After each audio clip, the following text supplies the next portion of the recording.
Nicholas, pronouns are he, him, and I think this one's actually Missouri. No, Missouri's M-O. What's M-I? Michigan. Michigan. You are live. Welcome to the show. What's going on? Hey, how you doing, guys? Pretty good. Hey, good. How are you? Pretty good. It's a beautiful night here. That was a weird last conversation. It was, wasn't so it?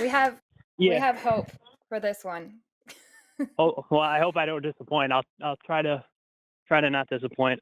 So I have like three main arguments about why I personally believe that God exists. The way I phrased it is the universe is selecting for religious belief.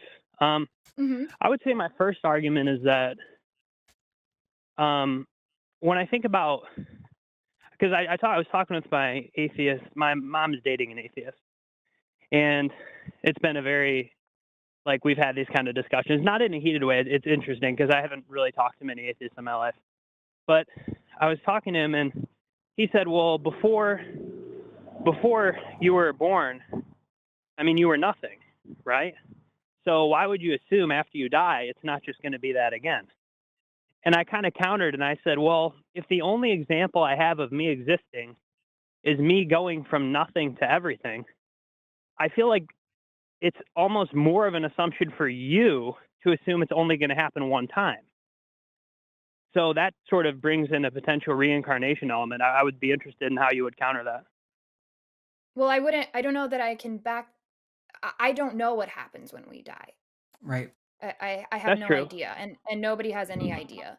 So, But I would counter that though by saying the only example you have of you existing is you going from nothing to existing. So I feel like it's less of a we'd have to leap of faith. define nothing then. Yeah, I don't know if we're on the same page about what you mean by that. So could you elaborate on that a little? Okay, so I would say the way I define God is the active to be itself. So God is not a being. Can you say one more time? God is what? God is the active to be itself. So I don't view God as a being outside the universe. I think God's presence is felt throughout the universe, or all possible universes, if there's like possibility spaces out there. But what would God's presence be, and how would one be aware of it? How would we measure that?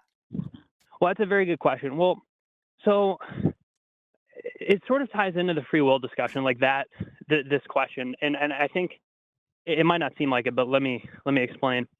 I think when I think of free will, I think of, if you don't know the outcome, you're free. Because you can never know all possible futures, you're always free. Now, there's a spectrum of possibilities that you can encounter in the future. But I want to let you talk, but I really just want to know, what is God's presence, and how would you define God's presence, and then how would you measure it or detect it? I would say God's presence is the force that moves creation. I mean, when people speak of like in the Christian tradition, they speak of the Holy Spirit, right? When we think of like the laws of physics, like if I put a bowling ball next to my head and it's on a tightrope, or it's on a rope tied to the ceiling, and I let go, it's not going to come back and hit my head, because the amount of energy there you can't create energy. The law of I forget which law. I took physics a while ago, but not in a long time. So the law of physics is God's presence? Is that what you're saying? Well, I would say God sacrificed God's self at the beginning of creation in order for us to exist. And I think we're actually God evolving towards ourselves. And I think you see evidence. Wait, hold on. Earlier you said God is not a... Yeah, earlier you said God is not a being. It's just the presence felt across the universe. And now you're saying God sacrificed itself. How could something that's not a being sacrifice itself? Help me understand that.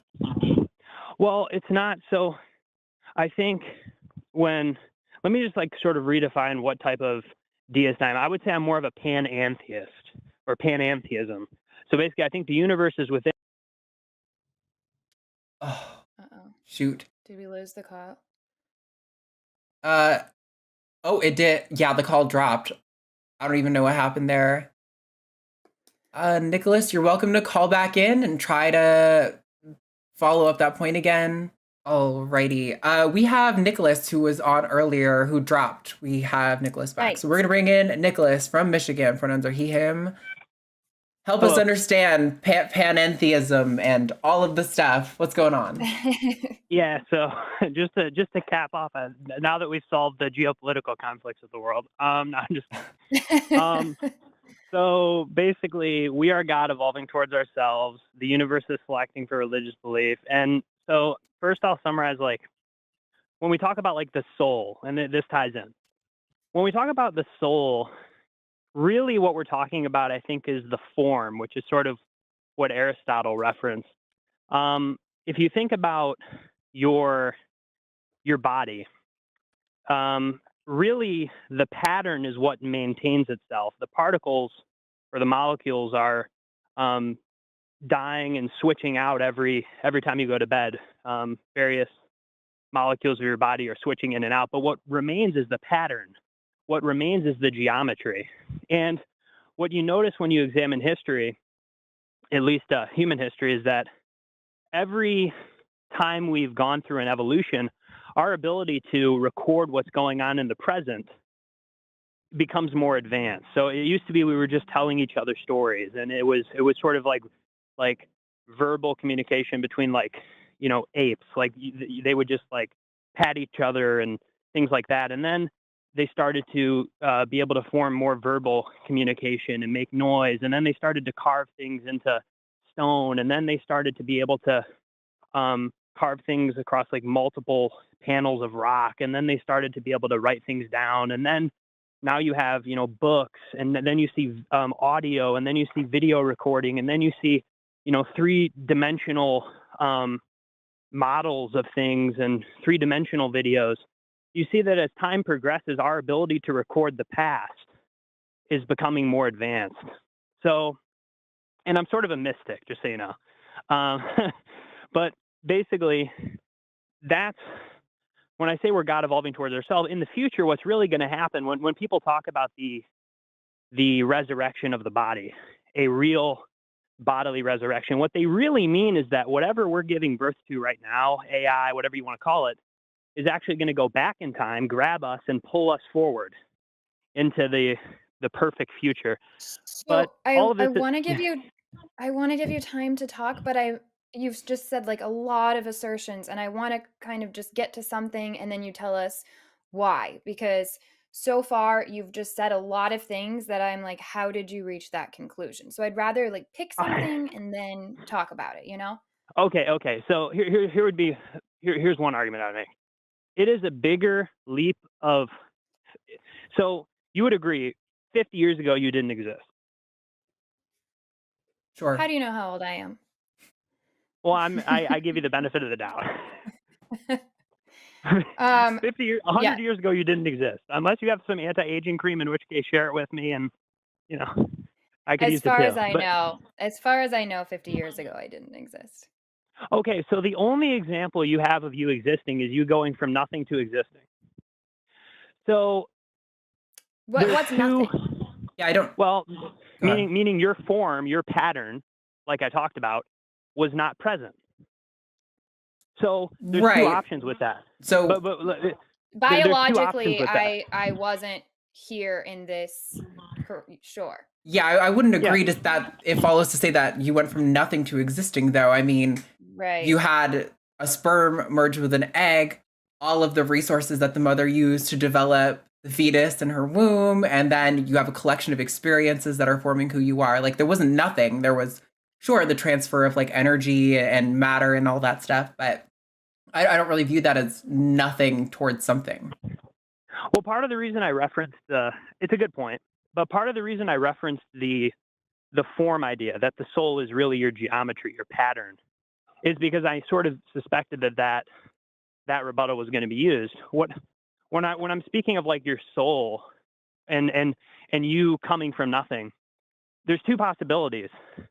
The pattern potential was always there for you to exist, or the pattern was not always there for you to exist. I believe it had to be always there. And it's an assertion, but before you go on, I'm going to be honest with you. I don't even necessarily know if I follow exactly what you mean by the pattern potential always existed. Your geometry, the pattern that is your body right now, that pattern, in order for it to exist now, the potential for it to exist had to be there, correct? Because if the potential wasn't there, you wouldn't exist right now. So I don't know. I'm not even entirely sure what you mean by potential in this case. So like, it seems to me that the universe is mostly. I'm nervous about wading into this water because I'm not super philosophically literate, despite having some philosophical background. But yeah, I don't know. The potential to exist always had to exist. I'm not sure that I understand even what that means. Like, it seems like an incoherent statement to me. Okay, okay, so your current body, your pattern, which is the collection of your molecules, the potential for that pattern had to be there in order for you to be here right now, right? I don't know. But what's your point? How could it not? Because you're here right now. If you're here right now, that means the potential for you to be here had to always be there. I don't know. I'm trying to understand your point. The point I'm making is you exist right now, right? So the potential for you to exist had to come before the actuality of you existing. I don't know. I don't know what you mean by potential in this case. Like, it doesn't comport with my understanding of what potential means. Okay, let me try to go back. It sounds like when you say potential, it sounds like you're saying predestined. And that wouldn't be one and the same to me. Well, not predestined, but here's what I would say. Okay, so if you're a strict, I don't want to say that you're a materialist, but you believe that you agree the Big Bang created the universe, right? Correct. Or most likely created the universe. Well, it's the current best explanation for the expansion of the universe, I think is. Yeah. Okay, you believe the Big Bang is I won't go with you believe the creation idea. You believe the Big Bang is the best explanation for the creation of the universe, correct? Sure. Okay, so if I could go back for the existence. Okay, so if I could go back to the Big Bang and watch it happen in real time, hypothetically, because and you would also agree the laws of physics, if we perfectly understood them, I could predict the next word that's going to come out of my mouth because it's all predetermined right from the beginning. It would have to be. It's an equation. It's like math. So like 2 + 2 = yes, 4. I am somewhat convinced of the notion that the material world is predetermined. I don't completely understand the physics behind it though, so it's really hard for me to be comfortable like sitting in a position or like making a hard claim on it. But for the people who are much smarter than I am, have made very compelling arguments for that to be the case. Okay, yeah. And I agree from an atheist standpoint. I feel like you would have to be a determinist. I don't see how an atheist couldn't be a determinist, to be completely honest. But it's beside the point. So if I can look at the Big Bang and predict this very conversation is happening, if you perfectly knew the unfolding nature of the matter that was going to happen, the energy, the matter, whatever. The fact is, the potential for this conversation to happen had to be there before it actually happened. Does that make more sense what I'm trying to get at?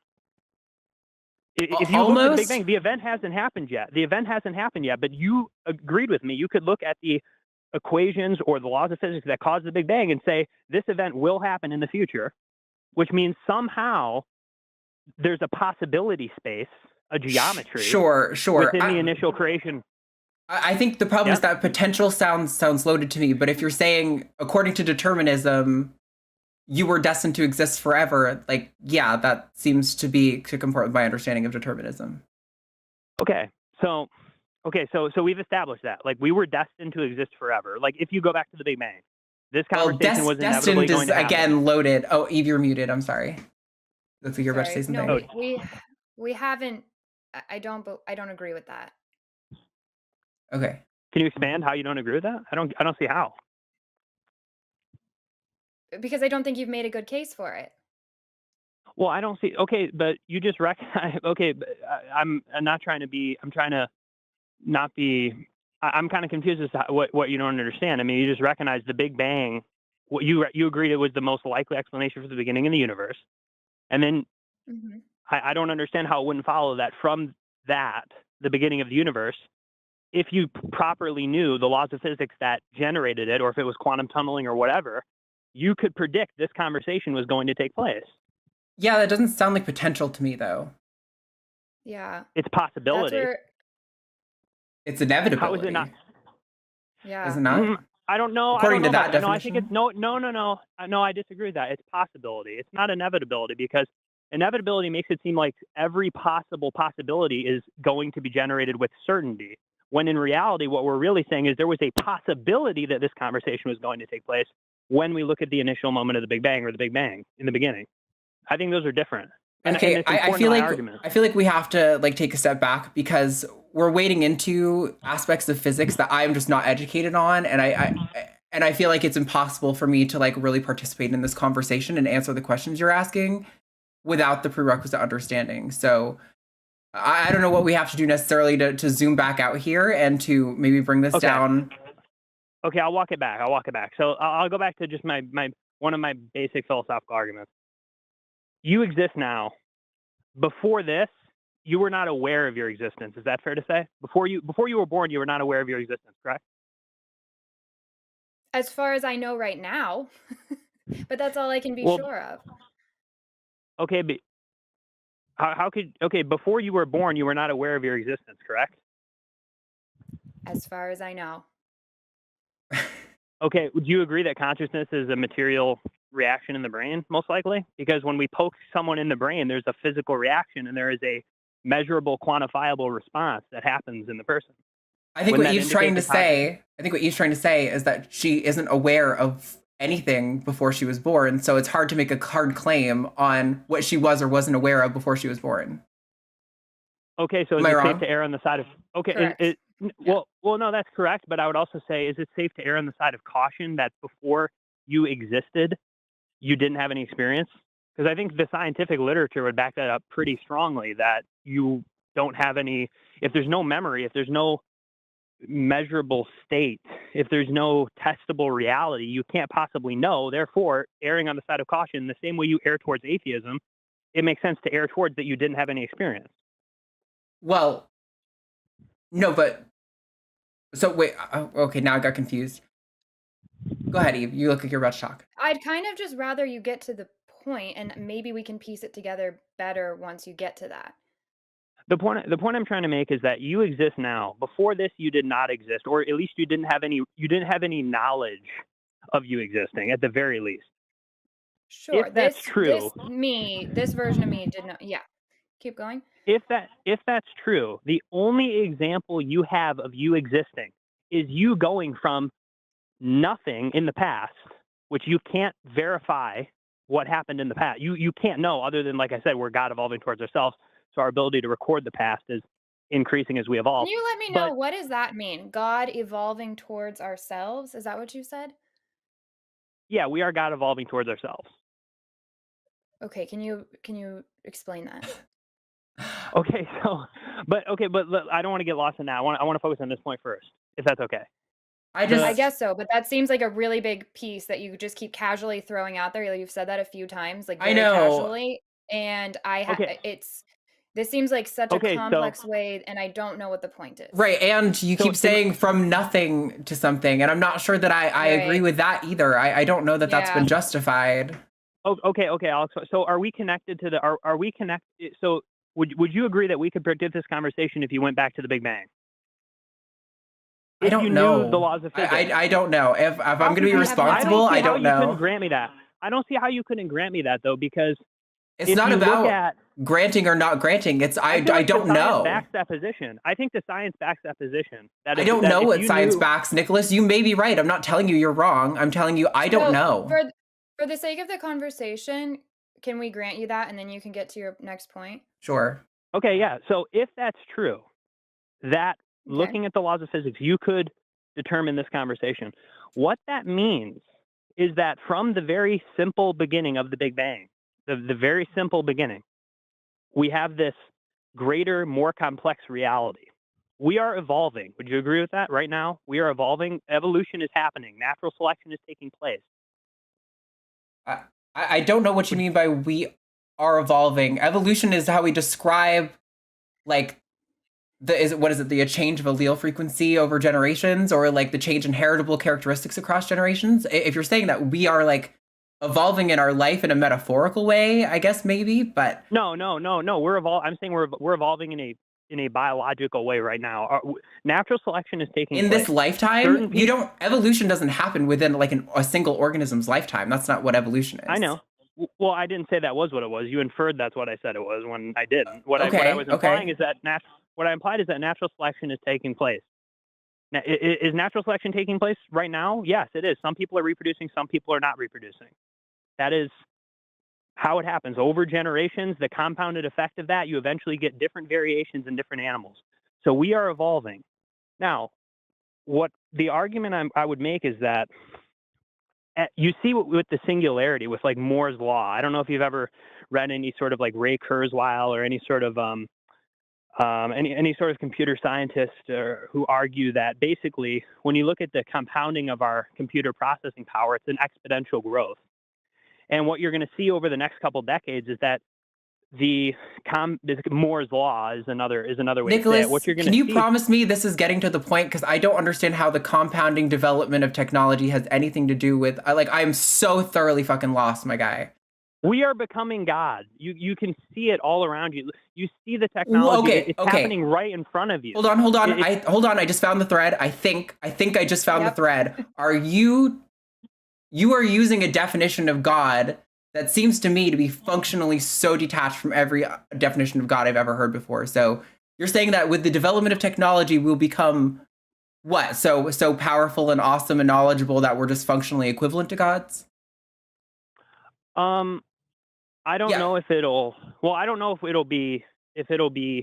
Basically, I would say essentially yes. I mean, when you look at the advance of technology, we are okay. We will most likely merge with technology. We will most likely become. So then, if your definition of God is just a human who's like really smart and really awesome and really powerful, then I guess better than they were before. Yeah, then I guess I believe your God could hypothetically exist in the future, but that doesn't. That really seems so detached from the definition of God. Like I don't see the point in this God belief. No, wait, but let me tie it together. I really appreciate the comment you made, but let me tie it together. So the point I made at the beginning of this conversation, when I kept saying we are God evolving towards ourselves, and you know how I said every time we evolve, our ability to record the past becomes greater? Okay. That's a very poetic way to say that we've just figured out better ways of recording information, but yeah, continue. Well, yeah, okay, fine. I'll phrase it that way. We've found better ways of recording information. Really, what we found is a better way of recording the pattern, the geometry. In the future, the AI, robots, whatever we're going to design is literally going to pull us forward. That's what's going to happen. That's like a massive assertion. It's just like so? I mean, I'm fine with. Listen, Nicholas. I think I've connected the dots now, and I appreciate. It's fun to like speculate about the development of technology, and I'm not even necessarily saying your speculation is off base. I don't know. I just don't know that like if your definition of God is this like just elevated human, that to me just feels like not the definition. No, okay. That's a watered down definition. We will be more than human. You could write like a cool story to have this be the basis of it, but to me, it just the whole thing sounds unfalsifiable and just very exploratory. How's it unfalsifiable? I would say it's. I appreciate the criticism, but I would say it's infinitely testable. It's happening right now all around you. Natural selection, evolution, like we are literally. God, you're using the word God and just replacing it for stuff that we can already define without. No, I'm saying no, but we're not there yet. I would agree, we're not God yet, and we're not. But what you are trying to say that you believe in something that hasn't happened yet.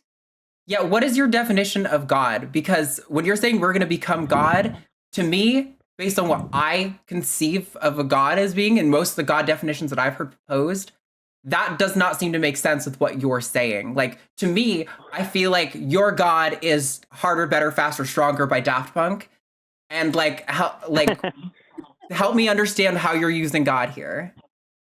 Well, so, I mean, now that we've granted that we are evolving and experiencing natural selection, and that technology is the next leg of this evolution, most likely. I mean, I think the majority Maybe. I don't even people- know that that's most likely. And I don't think I would call that evolution. Like, that's just like technological improvement. That It's seems absolutely distinct to me. evolution. It's absolutely It's evolution. metaphorically an evolution, but like it's not a biological evolution. Biological, yeah. No, whoa, it is. It absolutely is. It is real evolution. If your society does not use, you're drawing an arbitrary distinction between you and the tools you're utilizing. That's a false.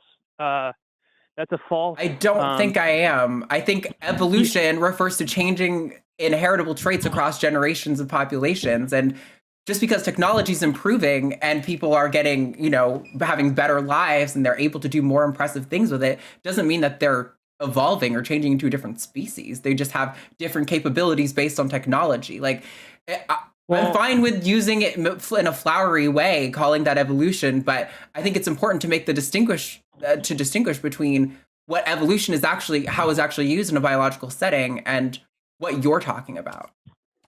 Well, so if I have 1,000 humans who are have a computer chip implanted in their head, and they're able to more accurately calculate information, and they're able to more accurately record the past, and they're able to build better structures, and they're able to more likely pass on their genes because they have this superior if that capability ever given happens, to them. then call in and we can talk about it. It's happening right now. Look what we're doing. We're talking with the satellite that's out in the middle of outer space. We're evolving right now.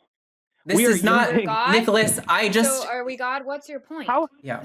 We are evolving. Okay, well, we're not there yet, but the point I'm making is 400 years ago, we were basically sticks and stones compared to what we have right now. Yes, where are we going to be in and another we didn't. 100 million years? That's super cool. We've progressed as society and as people, and we've gained knowledge and technology, and that's super cool. I still don't understand your point.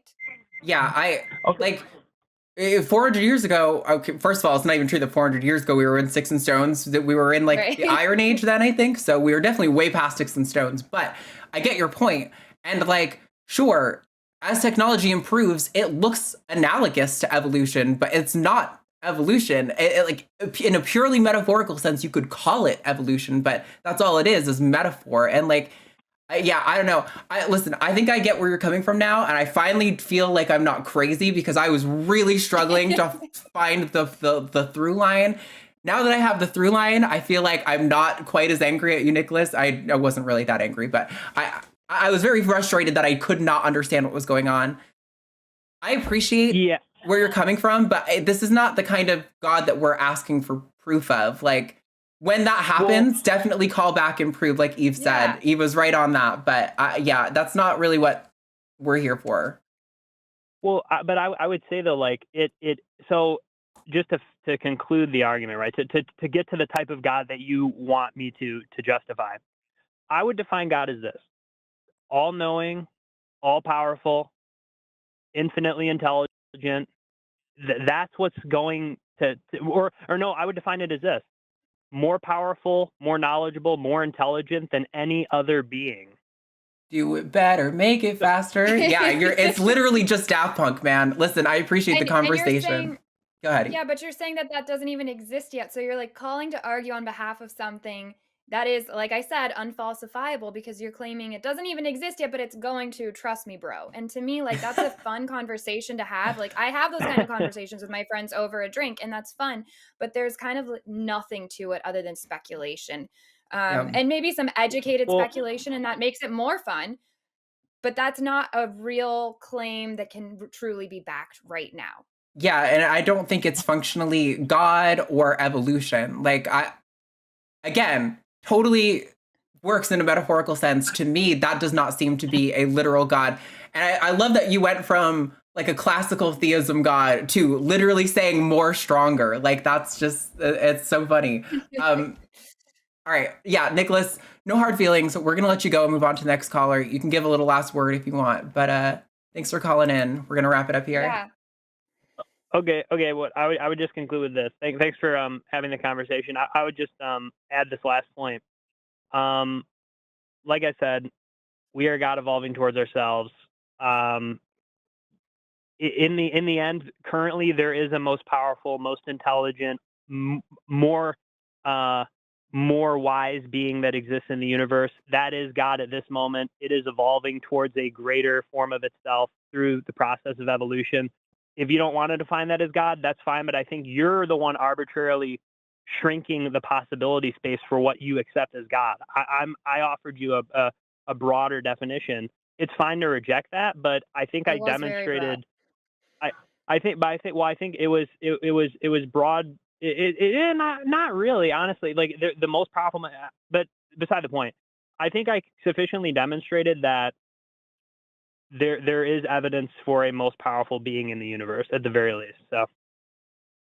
Okay, thanks, Nicholas. All right, Talk to you thank later. Oh, Man, sorry, that was a like trip. really painful. I feel, remember how I said earlier, I get high all the time, and I didn't feel high, and that conversation made me feel high. Again, I'm just so glad we finally connected the dots. There was I at least understood his argument. Yeah. Yeah. Yeah, but again, I know at the end, he threw out that thing again. I think, did I write it down? Oh, we're God evolving towards ourselves. I don't feel like that ever got really, I mean, it's all about this futuristic stuff, which is, again, like I said, cool idea, cool thought experiment, but that's all that it is.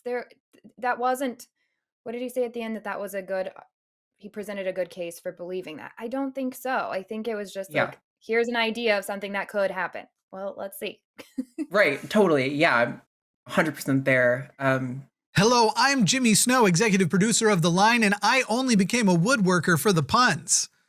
That's not important. If you would like to support this channel, you can do so on our Patreon or as a channel member, and you can actually support specific shows and specific hosts in special tiers on those. Check those options out. Also, you can leave a super thanks and get a little highlighted deal. But if all else fails, you can always you can subscribe and leave a comment. Now, here are some suggestions because I don't care about the algorithm. I am the algorithm. Bye.